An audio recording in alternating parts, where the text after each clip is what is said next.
டெக்ஸ் media. யார் இந்த கிரண் முரளி? இன்னைக்கு எந்த ஒரு சோஷியல் மீடியா திறந்தாலும் அவரை பற்றி தான் டாப்பிக்கு. இந்த ராப் சிங்கர் என்ன தப்பு செய்தார்? இவர் உண்மையிலே ஸ்ரீலங்கா கண்ட்ரியை சார்ந்தவரா, இல்லை தமிழ்நாட்டு ஸ்டேட்டை சார்ந்தவரா, இல்லை கேரளா ஸ்டேட்டை சார்ந்தவரா?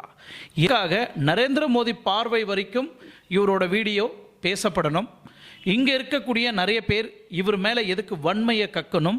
அது மட்டும் இல்லை, இவர் பண்ணக்கூடிய அந்த ஸ்டேஜ் ப்ரோக்ராம்லாம் ஷர்ட் இல்லாமல் அந்த ப்ரோக்ராம் நடத்துறது தமிழ்நாடோட சீர்குலைஞ்சு போச்சு அப்படின்னு ஒரு பக்கம் பேசப்படுது.